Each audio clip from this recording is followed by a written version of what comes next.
I'm David Knowles, and this is Ukraine, the latest. Today, we'll examine the latest developments in the conflict, talk about the impact of Russia cutting off gas supplies from Poland and Bulgaria, and report on the tensions on the Moldovan border.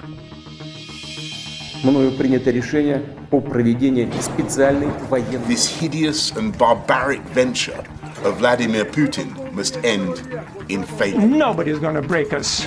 We're strong. We're Ukrainians.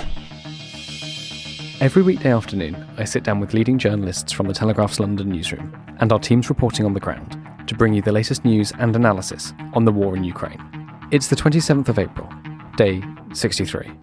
And today, I'm joined by Defence and Security Editor Dominic Nicholls, Energy Correspondent Millard, and Verity Bowman from our foreign team. I started by asking Dom for the latest updates from the war.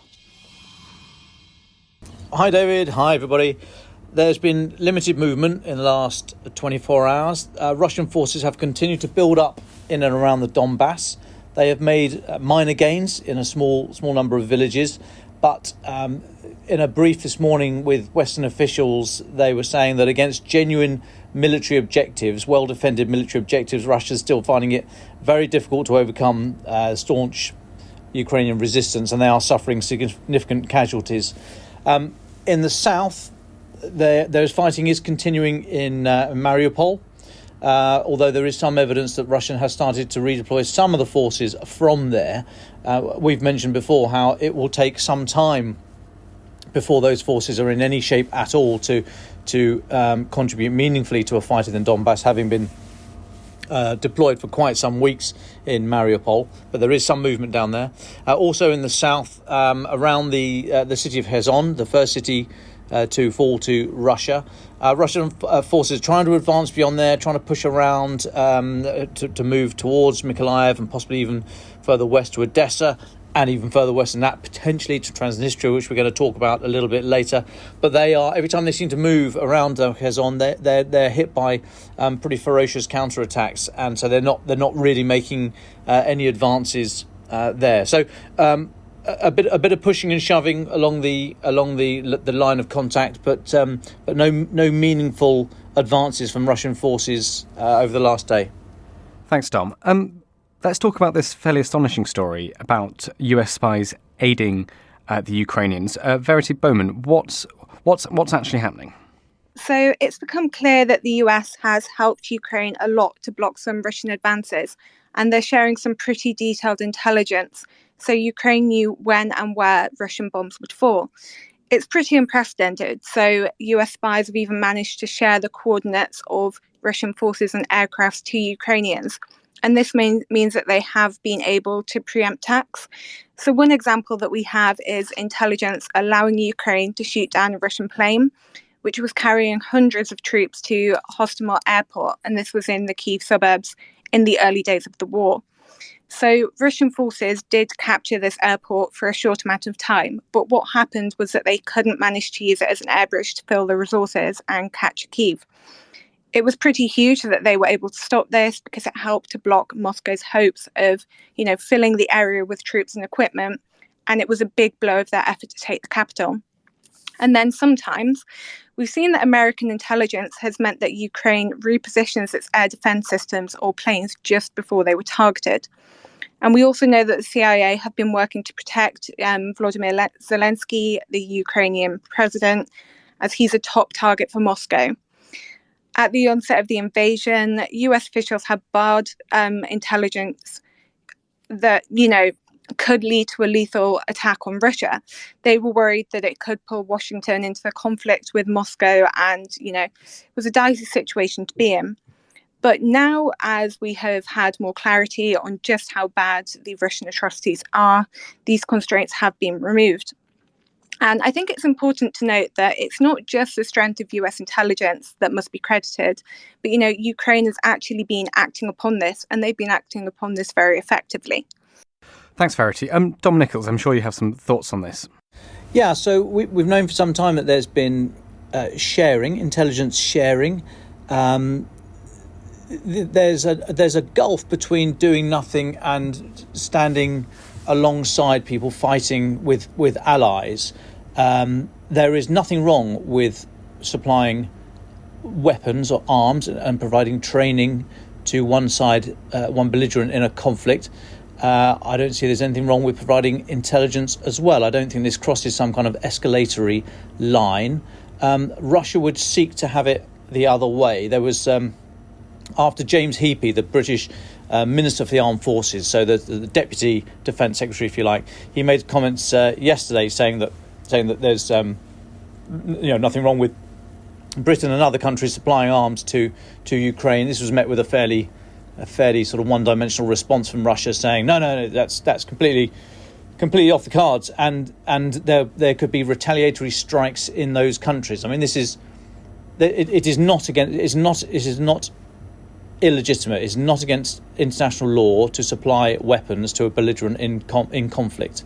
It is against international law for one of those belligerents or any other country to start attacking a third party because they're providing that assistance. So Russia's saying that they consider retaliatory strikes. That was completely outrageous, not unsurprising, I suppose, but that is not correct. They cannot do that.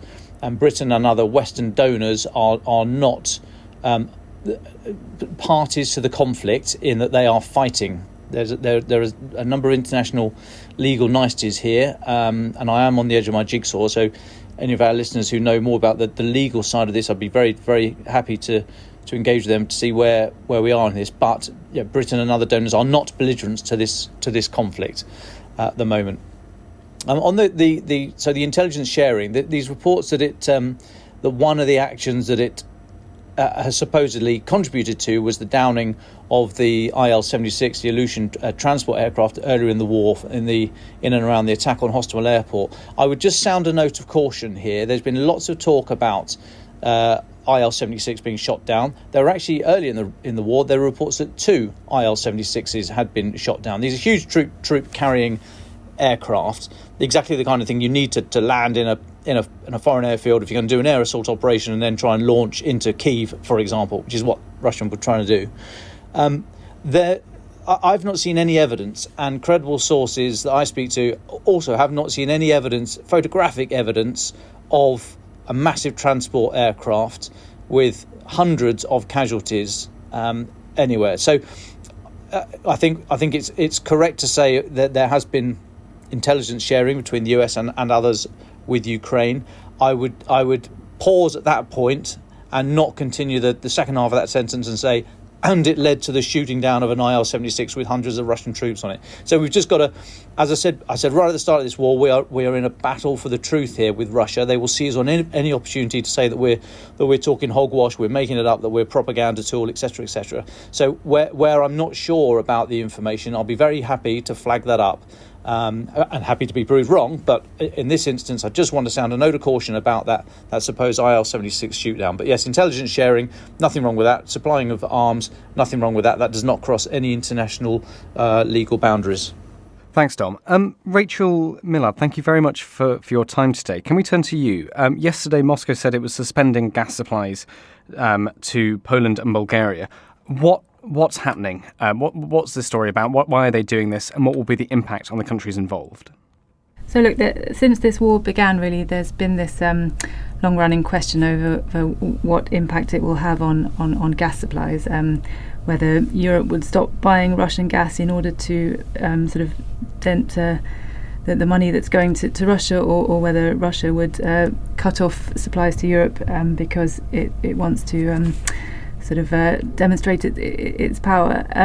This morning, some of that has come to pass, albeit so far in a fairly limited way, with Russia cutting off supplies to Poland and Bulgaria. So it marks the first time that Russia has cut off supplies to any country since the invasion began. So it's been interpreted as a fairly sort of significant sort of escalation of tensions. In terms of the actual impact on those countries, Poland got about half of its gas from Russia last year, and Bulgaria about 90%, so both quite reliant.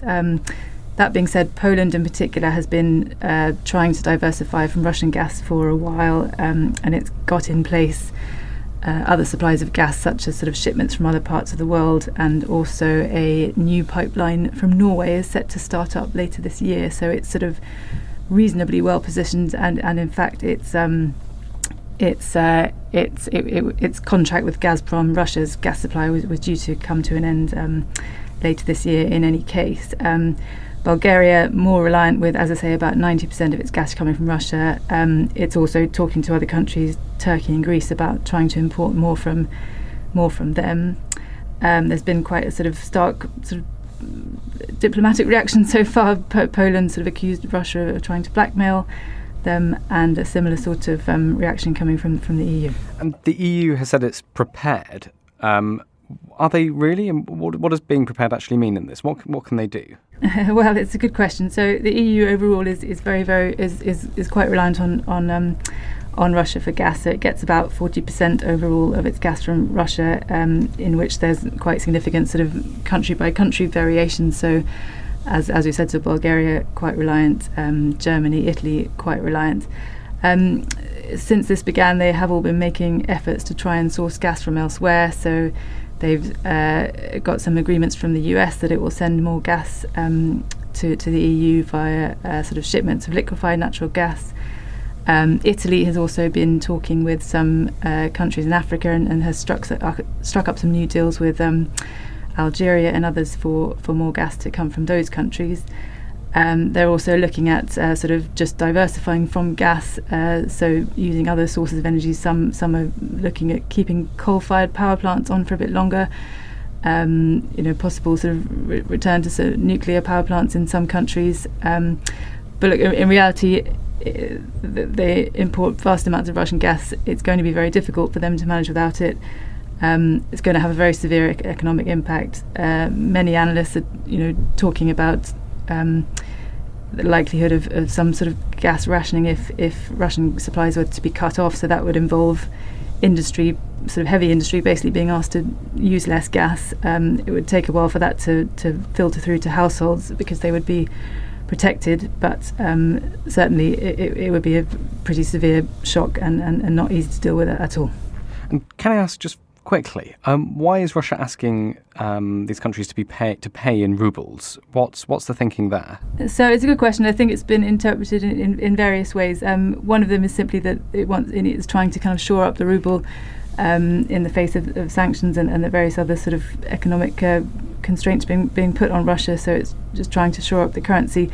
And another interpretation is simply that it's just trying to put sort of obstacles in place just to show that it can, just to demonstrate how reliant people are on its gas, and make life complicated for them, and to kind of show that EU might want to try and put some sanctions in place against Russia, but it can sort of find ways around that because the EU is so reliant on its energy. Is there anything else to say about this story, or should we move on to Transnistria? At this particular moment, I think the key thing now is whether this is a precedent for other countries, and whether we'll see more countries be cut off from Russian gas supplies in the coming weeks. There are some deadlines coming up for payments for Russian gas, which could be a sort of crunch point at which we'll see Russia cut off other countries. So I think that's the main concern now. Thank you very much, Rachel. We'll come back to you later on. Verity and Tom, can I turn to both of you to talk a little bit more about Transnistria in Moldova? Verity, you've been reading some of the messages being sent to Transnistrians. What are they saying, and what's happening over there? Okay, so I'll start back from the beginning on this. There is a village it's a pro-separatist region of Moldova, and there is a village that has a major ammunition depot, and that actually came under fire this morning. So the Interior Minister said that locals spotted combat drones flying in from Ukraine to the village, which is Kabazna, and later in the day some unknown attackers fired at the village. Luckily, we've not had any reports of casualties. But we should keep an eye on this because it could mean that the conflict is edging closer to Moldova. It's part of a new round of unexplained attacks in Transnistria, and these have all hit critical infrastructure. And what we're seeing coming from this is Ukraine and Russia blaming each other for the attacks. Yesterday, we heard of 2 TV and radio towers that carry signal for Russian broadcasters were damaged in an explosion, and the building of the regional security headquarters in the capital was actually badly damaged as well, and this was done with propelled rocket grenades. Again, more finger pointing at Ukraine. And then what I've seen today are some pretty scaremongering text messages that have been sent to locals. I saw a copy of one of these earlier this morning, and it told people that they will be eliminated with no prior warning by Ukrainian forces. I'm just going to read a bit more of the message for you so you can get a full idea of what we're looking at. So it said, the Ukrainian Security Service highly recommends the evacuation of civilians to safer regions. We would like to assure you that the Ukrainian armed forces do not wish harm on peaceful residents, but those who stay in town will be considered members of sabotage groups and will be eliminated. I actually chatted to a local about this who received this message earlier this morning, and it is kind of good news. She said that she didn't believe it because these messages are traditionally so unreliable. So there are signs that the scaremongering will not have the full impact that whoever is sending these messages is hoping. But this woman who I did track down via social media, which we have spoken about before a few times on this podcast, said that she was worried that the region could still be drawn into the conflict between Russia and Ukraine. And she doesn't support the war, and she's expressed her sympathies for Ukrainians under attack. She told me that they don't want this. She's hosting refugees in her home and she's helping people, but she is afraid that war could come to her land. Thank you, Verity. Dom Nicholls, this seems to, you've talked before on this podcast about Russian tactics of, what is it again? It's divert, distract. I can't remember the third thing you said, but does this fall into this strategy? Yeah, I think so. So the third one was discredit. So the classic Russian strategic messaging toolkit is to divert attention or deny the thing happened in the first place, or discredit the person asking the question, discredit the journalist or the source of the information.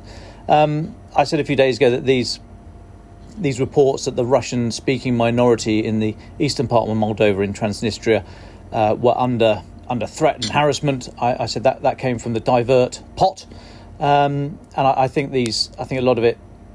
No, I think all of it is Russia just trying to muddy the waters here. The attacks yesterday on the 2 TV towers, I'm not so sure. I think that may have been a legitimate Ukrainian attack. Remember, Krista Groza from Bellingcat said because that those towers have been taken over by Russia. They'd previously been transmitting the evangelical radio network Transworld's programs, and so he was suggesting that those attacks were either by Ukraine or God. I'm not sure who I'd rather have on my side, quite frankly. But so those aside, I think there's a lot of Russian disinformation, false flag operations going on. I mean, the language in that text that Verity just read out about you're going to be eliminated. I mean, it's fairly clunky messaging. We've not seen anything like that before from Ukraine. Not saying we never will. I haven't seen the text. I don't know who sent it, but it doesn't seem the most sophisticated information operation that anyone's ever stitched together. So I think Russia is trying to broaden the conflict out there, trying to say to its domestic opinion and also to international opinion, this is a Western plot. This is NATO. They've turned Ukraine. They've made Ukraine full of Nazis. They've turned them against us. They're now doing the same in Moldova. I think this is them trying to exert a dwindling influence over their near abroad. I mean, Transnistria is small. There's about 1,500 Russian military personnel in that area. Their equipment is not terribly advanced. It's quite outdated. So this is definitely something to track. But I think we know Russia wants to have that land bridge to Crimea from the Russian border proper through the Donbass down to Crimea. There was talk the other day of going as far as Transnistria and sticking up for the Russian-speaking population in Moldova, who don't seem to be under a massive threat from what I can see. I mean, I'd be extremely surprised if Russia put a lot of military effort, as in green heavy metal effort, rather than sort of grey FSB effort into this. They're not able to achieve their wider objectives at the moment. They're trying to operate in the Donbass, and that's slow to get out the blocks. So, I mean, any push to Transnistria would overextend their supply lines. It really tax their capabilities. And of course, they've got to get there. They've got to get past Mykolaiv. They've got to get through or past Odessa. I mean, this is not on the cards. There's nothing we've seen so far to make us think that there's a huge military threat along that remaining part of the Ukraine coastline. So we should keep an eye on it. We should track it. It looks like this is more from the grey than the green type of attacks. So I'm not saying that there's not worse to come, but I think this is a sort of Russian false flag in an effort to broaden and widen the scope of this operation. Verity, do you want to come back on any of that? And also, actually, Verity, I know you've been writing a lot about the Azovstal steel plant in Mariupol, so it'd be good to hear some of your thoughts on the Battle of Mariupol as well before we move back to Rachel. So I just echo what Dom says, which is that it is incredibly difficult for Russia to mount the idea of going anywhere near Moldova. So I do think it's something that we should err on the side of caution with. And flicking over to Mariupol. So we've been seeing an attack on the steel plant there for over a week now. And it's pretty significant because it's the last holdout of Ukrainian forces in Mariupol, which Russians keep saying has fallen to them. But this power plant has not yet. So actually, there are hundreds of civilians holed up in there who are living in some pretty dire conditions, which we have mentioned on this podcast before. Children are quite ill from a lack of vitamin D, and people are worried that they might run out of food soon. So Russia did say there would be a ceasefire, but it isn't happening. Earlier, troops were instructed to block the site, so even a fly can't get through, was what Putin said. And they were meant to stop attacks, which basically meant they were kind of aiming to starve people out. Last week, I spoke to a soldier who was just 22, and he was in the power plant. He still is. And he said that the troops would refuse to give up and that they would rather die with their guns in their hands. This really actually hit home because he told me about his life before. He'd been a very normal young man, and he promised to his family that he would come home safely. And I think it's really important to remember these very human stories behind the conflict, because it's conflict that can often be dominated by numbers and sweeping overviews of tactical moves and what's going on. So going back to the power plant a bit more, the Russian pledge of no attacks doesn't seem to be going ahead.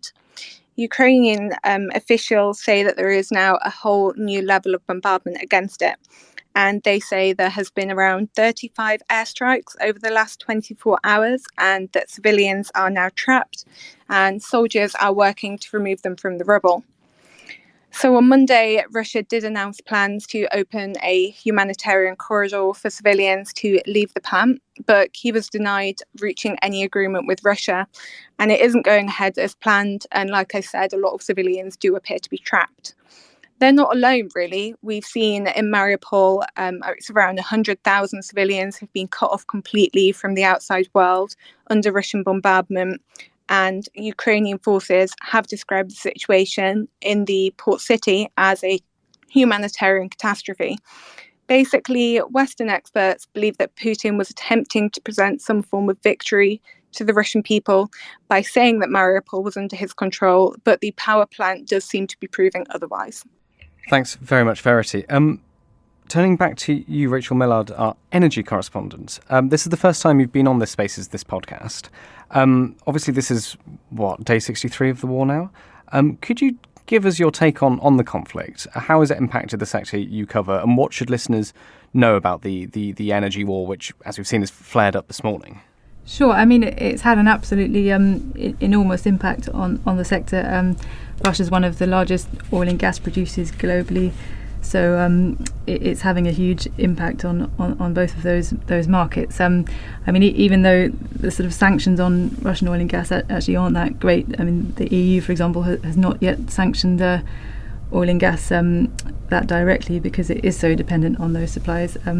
Even that being the case, traders and countries all around the world are sort of looking for supplies from other parts of the world, either because they're concerned about getting caught in sanctions or because they're worried about the ethics of funding Russia. So it's causing huge disruption to markets as countries and traders sort of look for other sources of supply, and causing huge pressure on prices at a time when they've already been very high. I mean, gas prices started climbing in about September of last year, and there's no sign of them going down as long as all this is still going on.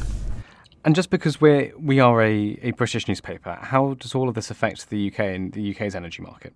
Yeah, so it's already having a huge effect in the UK. So I suppose the impact that households will feel most severely is probably the impact on the gas price. So the UK doesn't get much gas directly from Russia. We get it sort of less than 4%, which comes in the form of sort of liquefied natural gas on ships, and nonetheless, because we're connected to the European market, which, as mentioned earlier, is very heavily reliant on Russia, our prices kind of follow those in the continent. So, disruption of Russian gas has an effect on UK prices exactly in the same way it does in the continent, even if we're not importing quite so much directly.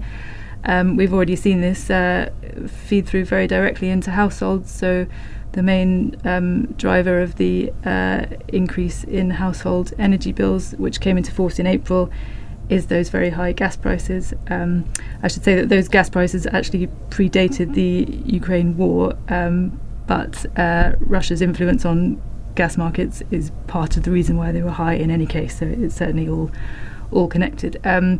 Oil prices being high obviously affects motorists every day. We're seeing very, very high petrol pump prices at the moment, and that is also directly connected to the sort of disruption to markets caused by the war. Thanks, Rachel. There's just one final question I want to ask you, because I think it's potentially demonstrative of what Russian authorities plan to do with Western assets as companies leave the country. We learned today that Renault, the French car maker, is going to offload its stake in Russian business for 1 ruble. What's happening there? Why 1 ruble? So it seems that there's this very sort of big effort from lots of Western companies to try and get out of Russia, partly just because they're sort of appalled at what's going on, and so they want to send a sort of strong message that they're not going to work with Russia. And so Renault is one of many companies trying to do this. And I think the issue for all these companies is that there isn't really anyone who's going to want to buy these stakes at the moment. If they don't want to be there, then nor do other people. So their options are very limited. So I think we'll see potentially more companies having to sort of achieve sort of no value for their stakes in various Russian businesses that they're trying to get out of. Thank you very, very much, Rachel. Dominic Nicholls, you spoke earlier to me before we went live about a report in Verity that you'd seen, which had a different theory about what Russia might aim for with the May the 9th VE Day. Can you tell us a little bit about this? What does it say? Yeah, this is a report by RUSI, the Royal United Services Institute, a think tank here in London. I'd urge everyone to go and have a look at the website. They're good guys, good people. They know what they're talking about, and they put a report up a few days ago actually, and there's been bits and pieces of it trickled out through the press, but it is worth going and reading. It's quite short, so it's worth going and having a look. It's titled Operation Z: The Death Throes of an Imperial Delusion. So there we go, sort of nail the colours to the mast. But they were saying that they were kind of giving a recap of where Russia's gone wrong so far. There's a number of different areas to dig into about how they've not been able to use ground very well. They've not moved off paved surfaces, which has led to logistic problems and led them to being very vulnerable to Ukrainian artillery fire. They also talk about the number of components, Western-sourced components in their precision-guided munitions and a lot of the other high-tech equipment they've been using, and how that's drying up, and how they've got to try and source that from elsewhere. And there's just not their assessment is just not the domestic infrastructure. The industry is not there in Russia to produce some of these very high-spec components. a lot of them, they're saying a lot of these components are dual use, so they might be able to get sort of vehicles and other sort of heavy machinery in from elsewhere, and then repurpose some of the chips and microprocessors and so on and so forth. But it's just it was a good point that the longer the war drags on, the more you then do come into the military industrial complex issues as well. So that was quite an interesting side to it. But one of the main points they were talking about was May the 9th. We talked about May the 9th before. This is Victory Day parade in Russia. It happens every year. It marks the end of the Second World War, the Great Patriotic War in Russia, in Russia's terminology, the victory over Nazi Germany from the Second World War. And there was talk that there's been talk that May the 9th was going to be the date that Putin wanted to announce victory himself in this war. That has been downgraded. I mean, extremely unlikely that he can't declare victory. Extremely unlikely that he's going to be able to declare any kind of small victory in the Donbass or elsewhere. It might try and claim something about Mariupol, but I think we can all see the lie for that. So what is May the 9th going to be? I mean, almost certainly it's not going to be a nice parade, wave a few flags, have a look at some missiles in Red Square, etc., etc. And there's talk in the paper that he will use this event to address a number of concerns that he's facing at the moment. One of the concerns is he needs personnel. He's running out of soldiers, not got enough, and he's breaking the ones that he's got. So he needs a load of soldiers. They do have conscripts in the Russian army. The annual intake is just about to, last year's annual intake is just about to finish their 12-month term. So he could extend that and say, no, you can't go home. You got to stay in uniform. He could call up more reserves. He could widen the age bracket of those people who are eligible for military service or reserve service and what have you. I mean, all of these things, even in Russian society, will be controversial, even in a society that is used to not questioning the Kremlin's edicts. This will be notable, and it will be resisted in some form. So the point is, Putin's going to have something big in order to make that pill easier to swallow. Secondly, he needs to broaden out the war, and this might be what's happening in Transnistria at the moment. He's trying now to couch this war, to frame this war as a battle between ideologies, between Russia and the West, and he's trying to paint the West in the guise of NATO as this sort of evil conglomerate that's doing everything in its power to stymie Russia's legitimate ambitions to dominate its near abroad. And to do that, he needs friends. We saw yesterday in Ramstein, in the US air base in Germany, where there were 40 defence ministers from 40 nations, including Ukraine. Mr. Reznikov went to Germany. There's international resolve against this war. This is not just NATO. This is not NATO saying it's us against Russia. This is not a proxy war. There's international resolve saying this is unacceptable behaviour in the 21st century. So Putin needs friends. He needs them fast, and he needs them big. So by trying to portray this as the West just taking what it wants from the world, from history, and saying right now it's just Russia that's standing in the way of the West, but Africa, South America, you'll be next. After us, they're going to come for you. He's going to try and couch it in these terms. So he's desperate to broaden out this war into bigger issues than just than his own legacy, or for whatever warped reasons he thinks it was legitimate and correct to invade Ukraine. Now, both of those things don't sit well with the narrative that this is a small, quote unquote, special military operation. I mean, that speaks of, as he hoped it would be, 96 hours in and out, cut the head off in Kyiv, job done. I mean, that obviously didn't happen, and this special military operation is now not looking very special at all.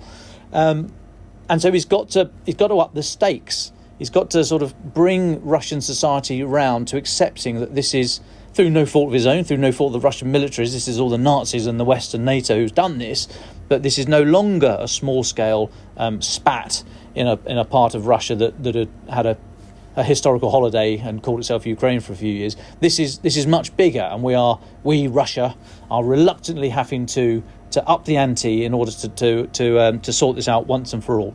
Now, so he can't do all that and still call it a special military operation. So what does he need to do? What's the word that he's been avoiding at all costs, such that it's now punishable by 15 years in jail if journalists use the word in Russia? It's war. So there's a chance that he might use the May the 9th Victory Day parade to say, actually, we're in a war. It's not of our choosing. It's not of our desire, but we're in it. The West has forced this on us. The Ukrainian stooges, the Nazified Ukrainian stooges doing the bidding of the West, they've dragged us into this war. I need extra people. We need to draw on the youth of the country, etc., etc. You can see it sort of writes itself. And he'll also be turning around at the same time and saying to those countries whose, dare I say, ethics are for hire, have not yet come out to denounce the war. He's saying, look, it's much bigger than what we thought it was going to be. These guys are dug in deep. These Nazis. It's riddled throughout society. So we are reluctantly being dragged into a war not of our choosing. So I just posit those ideas. I may have wandered a little bit off course from what the authors of the paper, maybe slightly more inflammatory language, but not that far, to be perfectly honest. I urge you to go and read the paper. It's suggesting that May the 9th might be the moment when Putin doubles down on this conflict. Rather than trying to look for a way out, he's digging in for the long term because it's not going well and he needs money, friends and cash fast. Thank you very much, Dom Nicholls. Verity and Rachel, anything to mention on top of that, or anything else about the conflict in the last 24 hours that you'd like to bring up and we haven't mentioned? Well, I think I'd just like to echo what Dom finished with there, that we're waiting for Putin. He doesn't have enough weapons. He's going to have to consider men, and he's going to have to consider his different friends and backers, and that he is desperate, that he doesn't want to broaden this war. And something that I would like to mention that also popped in the news today that is a little bit less serious is that Ukrainians have started pulling down statues that are related to the Russian regime. So there was a statue of friendship that we saw in one city, and it was actually pulled down today. We saw it fall to the ground, the head roll off, and this is something we're seeing across Ukraine. They are standing up and saying that there is no friendship between us and that they do not want the symbols of Russia in their country. Thank you very much. Rachel Miller, can we get your final thoughts on what to look for in the next few weeks and maybe even this week in terms of energy and energy policy?